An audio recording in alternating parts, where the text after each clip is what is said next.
Republicans love to act like they're fighting for the little guy, right up until they're slashing his healthcare. And now Mike Johnson is getting roasted on Fox. Yes, Fox News for Doge's disastrous cuts. When even your propaganda machine won't cover for you, you know it's bad. Take a look at this. Look, I worked in the federal government for 10 years. There are certainly ways it could be more efficient. This is moving fast and breaking things and hurting a lot of people in the process. And the government shouldn't be in the business of firing a veteran who served their country for 20 years and then having to fix it later. I don't trust that it will fix it later. I just don't. And you can come up, look, there are a lot of comical things that President Trump mentioned at the State of the Union that you mentioned about the government was spending money on. A lot of things that are getting cut are cancer research. Support for scientists across this country saving the lives of children with cancer. That's just one.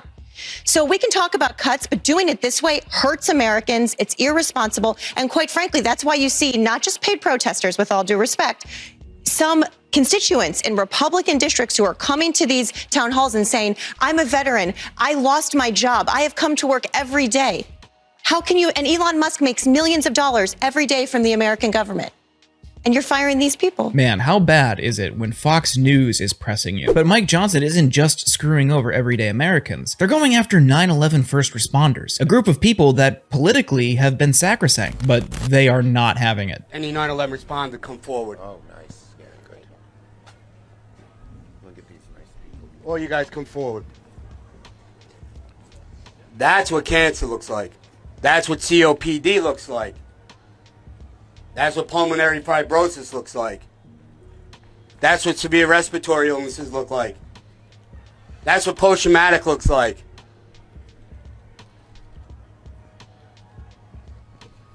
They're all dying. So media, interview them after this press conference. Don't interview these people. I love these guys. For what? But I'll tell you what's killing them even more. The toxic redundancy of this place. The toxic redundancy of having to keep coming back. They have to keep telling their stories. Ask Ray Pfeiffer, Lou Alvarez. Oh wait, you can't. They're dead. They died telling their stories. We continue to come back here for 20 years. Then we go to funerals. Then we go to hospital beds. This is real. Doge is not real. Elon Musk.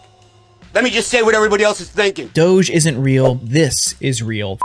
Elon Musk. That's a direct quote from people who put their lives on the line. But Republicans? They'd rather slash their benefits to keep billionaire tax cuts. What about Democrats? Well, they're not playing along. Yeah, it's not just whipping. They're going to be a no on this bill. There's no reason for Democrats to support a continuing resolution that they, first of all, weren't consulted on at all. No one came to say, hey, what do you think about these things? And then they would have heard, hey, we are not okay with cutting nutritional assistance. We're not okay with cutting veterans benefits, Social Security benefits, Alzheimer's research.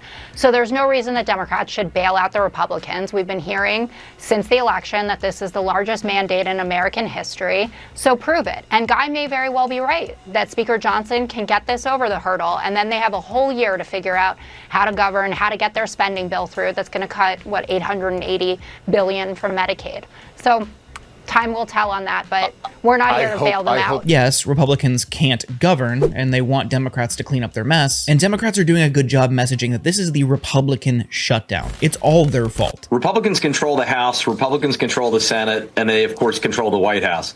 If there is a government shutdown, it will be because Republicans want one.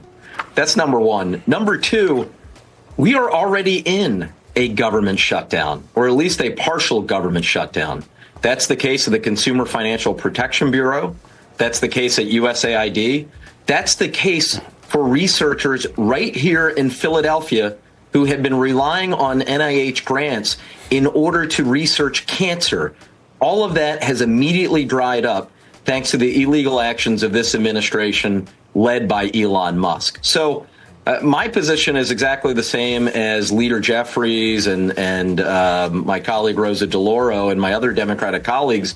We want to fix all of this, but certainly if we don't believe that we have a willing partner on the other side, and it's quite clear right now we don't, then we need to stay united and not bail out President Trump and Speaker Johnson. Republicans control the House, the Senate, and the White House, but somehow they want you to think that it's Democrats' fault that we're on the brink of a shutdown. I think Jim McGovern had the best response to this. I think maybe you guys need to take a refresher course in arithmetic. Last time I checked, you have the majority in the House and in the Senate, and you control the White House. The idea that somehow Democrats have the responsibility to pass a CR or any bill, quite frankly, where we don't have any input on, I think is ridiculous. I mean, you run around bragging about this big mandate. Well, put on your mandate pants and pass whatever you want to do. And I think you probably will have the votes, because even the so-called principled conservatives who don't like CRs, I think they're suffering from a case of Victoria Sparks syndrome, where on Monday they're a hard no, and then on Tuesday they're a hard yes. They'll cave. So, but the idea that somehow being in charge means that you don't have to take the responsibility of running this place is absurd. Yeah, put on your mandate pants. You're telling everyone that you have a mandate from the voters, that this was some landslide election. Okay, prove it. Why do you need Democratic help? You're certainly not soliciting their input, but that's because Republicans don't actually have a plan. They just have talking points. Watch Ro Khanna break it down. Some of their policies aren't working on the economy, that you can't cut $880 billion of Medicaid. That means the closure of hospitals and people being kicked off health care. We don't know if that that's you can't. happening. Well, I mean, the Republicans passed that budget. I mean, they just passed the budget with, in their numbers, $880 billion of cuts. You can't have blanket tariffs on allies. That ultimately gives the grocery stores the ability to raise prices. But then we could point out where they're making mistakes. We also need to point out our vision. We have a vision to become a manufacturing superpower by investing in new steel industries in this country, by having new shipbuilding, by having new aluminum. We have a vision to make sure every kid has technology education. I represent Silicon Valley with the future of AI. We should be setting up AI academies in different places. We have a vision for making childcare affordable, for making healthcare affordable, so costs go down. That's what the Democrats need to be focused on. And this is what it's all about. They're cutting $880 billion from Medicaid while pretending that it won't hurt people when we know it will. The reality is hospitals will close and people will be kicked off of Medicaid. People will lose their healthcare because of the Republicans, and Republicans are trying to find someone else to blame. So the next time Mike Johnson or any of the Republicans try to pretend like they care about working people, remember this. They don't. And here's the thing. This isn't just some isolated budget cut. This is part of a deliberate strategy. They do this every time. They gut public services and funnel that money to billionaires and defense contractors. Then when those public services aren't working properly, they turn around and say, well, see, the government doesn't work. The government doesn't work because they're the ones breaking it. And let's talk about Medicaid specifically, because when they slash $880 billion, who does that hurt? Not Mike Johnson, not Elon Musk, not Donald Trump, not the billionaire class. It hurts veterans, seniors, the disabled, children, working families. It means people skipping medication because they can't afford it. It means rural hospitals shut down because they don't have the funding. And it ultimately means people dying due to lack of insurance. Not because we can't afford it, but because Mike Johnson and Republicans are deliberately cutting it. And why are they doing this? They claim it's because they want a balanced budget. But those same Republicans who swear there's no money for healthcare are handing out trillions in tax cuts to the billionaire class. They had no problem signing off on Trump's tax plan that added $7.8 trillion to the deficit. But when it comes to actually helping people, suddenly